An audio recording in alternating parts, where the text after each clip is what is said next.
Salishree, you know, what happens is at times when hashtags of justice for our Chandigarh girls begin to trend, with what is actually the truth gets rather blurred. And in this, it does seem, you know, a long way in terms of what has gone down, what has, you know, been perceived, has only been fueled by rumors. Because if we are to go by the cop's version, the girl did nothing wrong. So as such, if I were to look at the sequence of events, and I haven't gone through the FIR, the fact remains that there is an FIR, and I think at some point the university will need to take its due action in accepting that they needed to have more stringent standards in board, in terms of when we're looking at certain videos that are surfacing of how the wardens handled, in terms of the girls that have been accusing, as well as the fact that all universities are supposed to have a committee which is supposed to look at these issues of sexual harassment.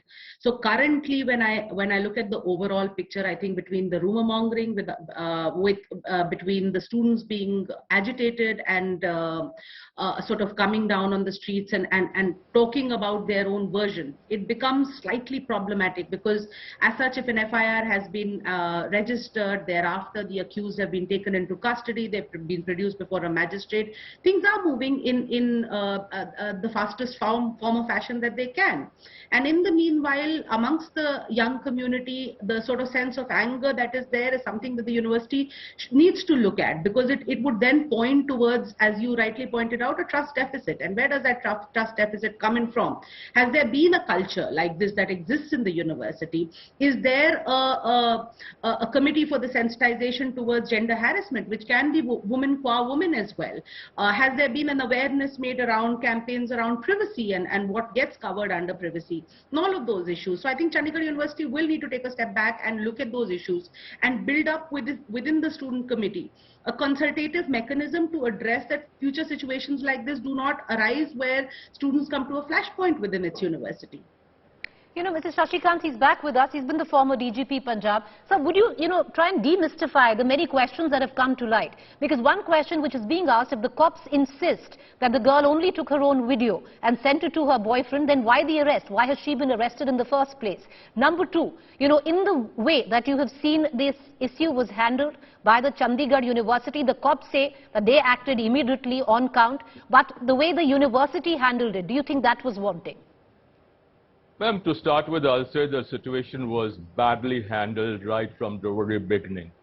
Number one, when this unfortunate incident happened, the senior-most officials of the university should have gone there and taken the students into confidence about what follow-up action they are going to take, number one. Number two, straightway police said that there was only one vid, which was deleted, which was again a bit too premature.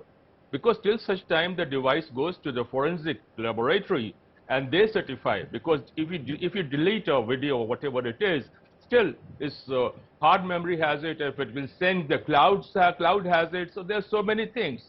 And what really sort of I'm surprised and shocked about is that they are saying that this particular hostel earlier was a boys' hostel designated for boys. Security norms in a boys' hostel are totally different from that of the hostel allocated to girls. And I'm sure that I was reading somewhere about the education policy, etc., that what all they talk about, what all security norms they talk about, they want them to be institutionalized and be put on the ground in the girls' hostel. In Chandigarh, what is happening in this country? But Mr. Kant, right.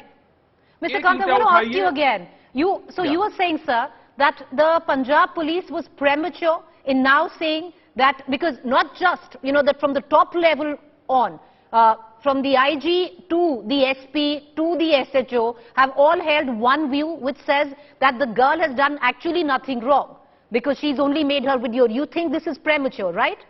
It is premature, and number one, even if the girl, which ultimately comes out, the girl had made only one wig and sent it to some of her friends, that also that's also punishable. And again, there's another sinister aspect there too. Was that girl being blackmailed to do all these things?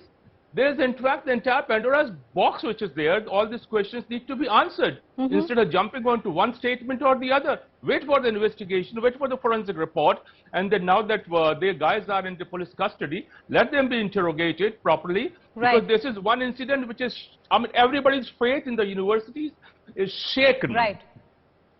You know, I want to bring in Talish Ray as well, because, you know, Talish Ray, somewhere down the line, where the accused is concerned, you know, the way that was handled, her identity was revealed immediately with videos going viral. We don't know whether she's an accused or she's a victim, whether she really did anything wrong or she was victimized. Her identity is everywhere. That young girl who's all of 22 years would need counseling herself.